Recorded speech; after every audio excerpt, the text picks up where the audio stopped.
Dear student, my name is Puneet Dikshit. I will teach you mathematics.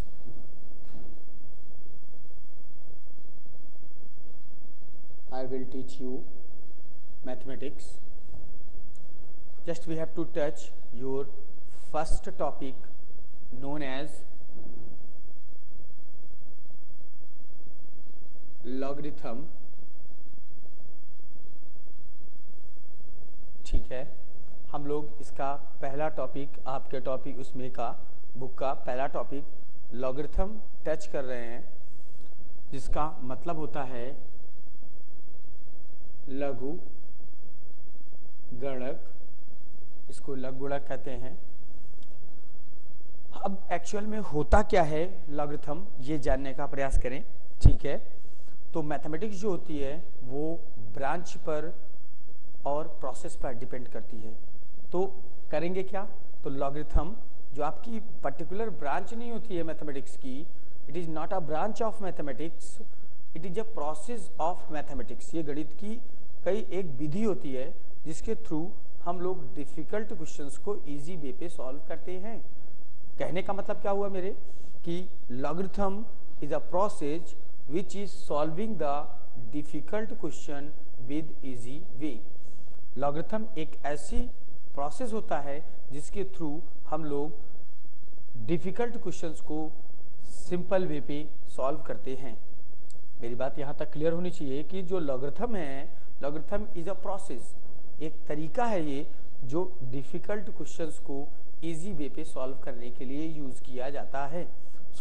हम लोग इसको particular किसी एक पर्टिकुलर सेक्शन में नहीं एप्लीकेबल कर सकते, हर सेक्टर में एप्लीकेबल कर सकते हैं। वो चाहे हमारा स्टैटिकल सेक्टर हो, चाहे प्योर मैथमेटिकल सेक्टर हो, चाहे जिस सेक्टर पर हो। हमको प्रॉब्लम्स, अगर हमारी बड़ी बड़ी प्रॉब्लम्स हैं तो उनको प्रॉब्लम्स को सॉल्व करने की, इजी वे पे सॉल्व करने के लिए इसका हम लोग यूज करते हैं। अब आते हैं इसके, तो यानी ये तो this is the definition of logarithm. ये तो लॉगरिथम की डेफिनेशन हो गई। मेरी बात समझ में आई? ठीक है, तो लॉगरिथम की डेफिनेशन क्या हुई कि it is a particular process which is solving the difficult question with easy way. Nice, मेरे ख्याल से सबको समझ में आ गया होगा इस चीज को। अब हम आगे बढ़ते हैं। Now the second one is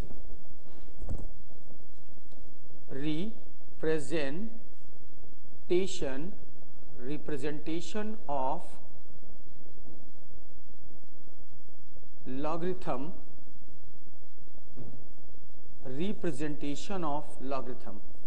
logarithm को रिप्रेजेंट कैसे करते हैं, दूसरा हमारा मोटिव क्या है। Just we have to discuss the first definition of logarithm, after this we have to discuss representation of logarithm. Logarithm को रिप्रेजेंट कैसे करते हैं, जैसे कि हम लोग जानते हैं क्लास 10th तक या हम लोगों ने देखा कि कुछ सर्कुलर फंक्शंस होते थे। बेटा जरा ध्यान देकर काम कीजिए, सर्कुलर फंक्शन होते थे जिनको हम लोग कहते थे, क्या बोलते थे, साइन, कोसाइन और टेंजेंट। साइन, कोसाइन, टेंजेंट, इसके बाद कॉटजेंट, सेक्जेंट एंड कॉसेक्जेंट होता था। लेकिन हम लोग करते क्या थे, बेसिकली 3 होते थे, लेकिन इनका जो रिप्रेजेंटेशन था, just we have to use the first 3 letters like as a sine, cosine and cos. Sine represented as a sin, cosine represented as a cos and tangent is represented as tan। मेरी बात clear हुई?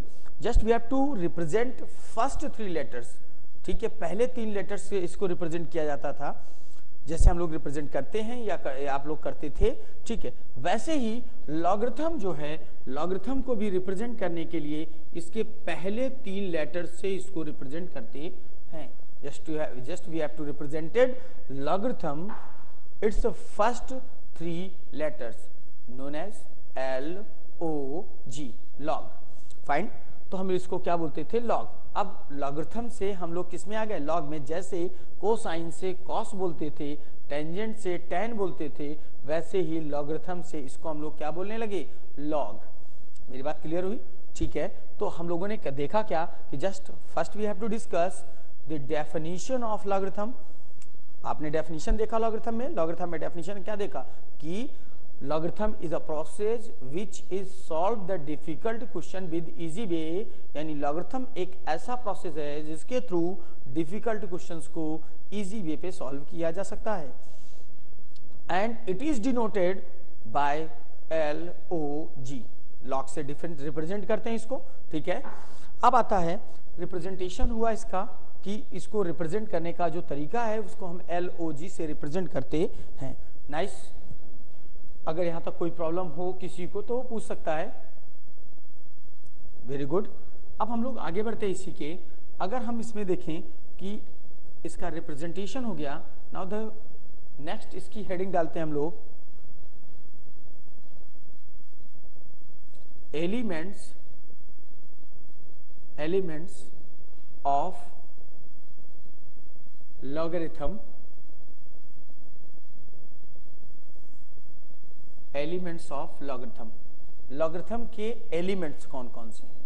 तो कहेंगे क्या कि logarithm के यानी logarithm is formed with the two elements. Logarithm is formed or logarithm is constructed with the two elements. First one is known as the main value and another one is known as the base value. Nice. That means logarithm is constructed with the two values. First one is known as the main value and another one is known as the base value. That is both are the elements of the logarithm. यही दोनों क्या होते हैं? Logarithm के elements कहलाते हैं। Clear? यानी आपने कहा एक मेन वैल्यू होता है, दूसरा बेस वैल्यू। मेन वैल्यू को हम लोग हिंदी में बोलते हैं मुख्य मान और बेस वैल्यू को बोलते हैं आधार मान। मेरी बात ध्यान देकर काम कीजिएगा, इसीलिए मैं इनका हिंदी वर्जन लिख दे रहा हूं। चूंकि क्लास में इंग्लिश और हिंदी दोनों मीडियम के लड़के बैठे रहते हैं तो दोनों को प्रॉब्लम ना हो, ठीक है। तो इस वजह से, और बेसिकली हिंदी में सब कुछ समझाया जाता है, तो जो हिंदी मीडियम के बच्चे हैं वो इंग्लिश में चीज़ों को लिखते हैं, लेकिन उनको हिंदी में समझ लीजिए तो ज़्यादा क्लियर हो जाएगा आपका फॉर्मेशन, ठीक है। तो logarithm is formed with the, या logarithm is constructed with the two elements. First one is known as the main value and another one is known as the base value, and it is situated in the form like as a log. It is situated at the place, this place is represented main value and this place is represented base value। यानी यहां पर ये जो main value और base value होते हैं ये situated कहां पर होते हैं लॉग में? तो ये प्लेस ऐसा होता है जो मेन वैल्यू का होता है और ये प्लेस जो होता है वो बेस वैल्यू का प्लेस होता है। Clear? That means logarithm is constructed with both men and base values with the placement of both values in logarithm is this and this. That means main value is placed in this and base value is placed in this. Clear? यानी main value को इस जगह पर और base value को इस जगह पर रखते हैं, ठीक है। और हम लोग इसको पढ़ते कहते हैं, just we have to read this log base something. पहले हम लोग बेस का नाम लेते हैं और फिर मेन का, लाइक एज लॉग। अगर हम कह दें फॉर एग्जांपल 5 3, तो कंसीडर, यानी इसको रीड कैसे करेंगे? Log 3 log 5 base 3। सॉरी, हम लोग कहेंगे क्या यहां पर कि पहले मेन वैल्यू को कंसीडर करते हैं, बाद में बेस वैल्यू को, तो कहेंगे क्या? log 5 base 3। क्लियर? यहां पर हम पहले किसको कंसीडर करते हैं? पहले कंसीडर करते हैं मेन वैल्यू को। बोलते कैसे हैं कि हम लोगों को जो बोलना होगा, just we have to say about that log 5 base 3। So log main value, base value जो आपका लिखा होगा उसको आप बेस वैल्यू बोल देंगे। क्लियर हुआ? मेरी बात समझ आएगी नहीं? ठीक है। तो this is the elements of logarithm and construction of also logarithm form. कि कैसे हम कंस्ट्रक्ट करते हैं लॉगरिथम फॉर्म को, ये आपका ये फॉर्मेशन बनता है कि दोनों एलिमेंट्स को लेकर के आप लॉग को कैसे कंस्ट्रक्ट कर सकते हैं। और एक चीज खास बात इसमें ध्यान देना है कि अगर इन दोनों में से कोई भी वैल्यू मिसिंग हो गई तो आप उस लॉग को फॉर्म नहीं कर सकते हैं। That means both are the important for the logarithm, वो लॉगरिथम के लिए दोनों इंपॉर्टेंट होती हैं। यानी main value and base value, without any value you can not be construct the logarithm, आप लॉगरिथम को कंस्ट्रक्ट नहीं कर सकते हैं। कोई डाउट्स? ओके, तो आपने कहा क्या कि नहीं, बिल्कुल नहीं, दोनों में से किसी एक की वैल्यू अगर मिसिंग हो गई तो आप उसको कंस्ट्रक्ट नहीं कर सकते हैं, अर्थात उसका बेस भी होना चाहिए और उसका मेन भी होना चाहिए। ठीक है, अगर उनमें से दोनों में से कोई भी वैल्यू मिसिंग हो जाएगी, you can not be construct any logarithm, that means उस वो लॉग कहलाएगा ही नहीं, क्योंकि ये दोनों ही इसके इंपॉर्टेंट एलिमेंट होते हैं जिसके थ्रू इसको हम लोग क्या करते हैं, बनाते हैं। तो now this is the elements of logarithm. अगर आपसे पूछा जाए कि लॉग के कितने एलिमेंट होते हैं, then you say about that कि there are the two elements, first one is known as the main value and another one is known as the base value, and it is both values are constructed logarithm like as log. Here is a main value and here is a base value, and it always says or read that log 5 base 3.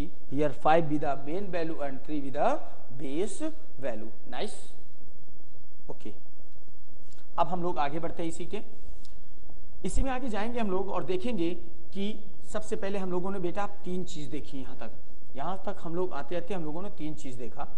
पहला क्या देखा? पहला section हम लोगों ने देखा कि definition क्या थी, दूसरा देखा रिप्रेजेंटेशन क्या था, तीसरा हम लोगों ने देखा कि एलिमेंट्स देखे कि कौन कौन से एलिमेंट्स लॉगरिथम में इन्वॉल्व होते हैं और लॉगरिथम को फॉर्म करने के लिए यूज किए जाते हैं। नाइस, अब हम लोग आगे बढ़ते हैं। कोई प्रॉब्लम अगर किसी को है तो आप बोलते जाइएगा, डिस्कस करते चलेंगे इसी प्रॉब्लम्स को। अब हम लोग देखते हैं, अगला आता है हम लोगों का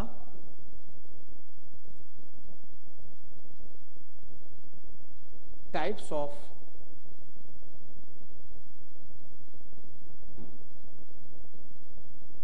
लॉगरिथम। ये बोलेंगे हम लोग टाइप्स ऑफ लॉगरिथम या डिवीजन ऑफ लॉगरिथम, इसी को हम लोग क्या बोलते हैं, और it is also known as the division of logarithm. दोनों में से कुछ भी हो, ठीक है, चाहे वो टाइप्स ऑफ लॉगरिथम पूछा जाए या डिवीजन ऑफ लॉगरिथम पूछा जाए, बात एक ही होगी। तो it is divided in 3 main section. Okay, first one is known as the second and third. First, second, third. First one is known as the general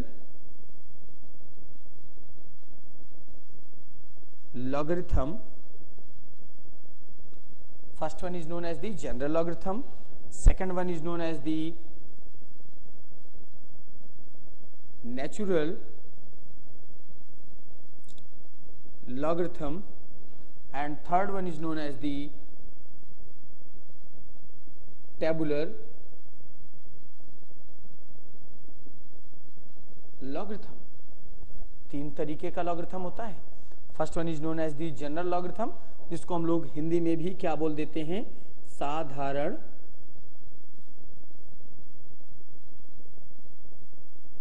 लघुगणक। दूसरे को बोलते हैं प्राकृतिक लघुगणक, और तीसरे को बोलते हैं सारणीयन लघुगणक। मेरी बात समझ में आ गई? Just we have to explain, we have to divided logarithm in 3 main section, general log, natural log and tabular log. 3 part में डिवाइड कर दिया गया। अब ये तो हुआ कि हम लोगों ने इसको डिवीजन दिया 3 पार्ट में। अब इसका आइडेंटिफिकेशन कैसे करेंगे, how to identify this is a general, natural और टेबुलर। कैसे जानेंगे कि ये जनरल है, नेचुरल है या टेबुलर है? नाइस एग्जामिनेशन में तो it is not important, it is divided in 3 main section. It is important how to identify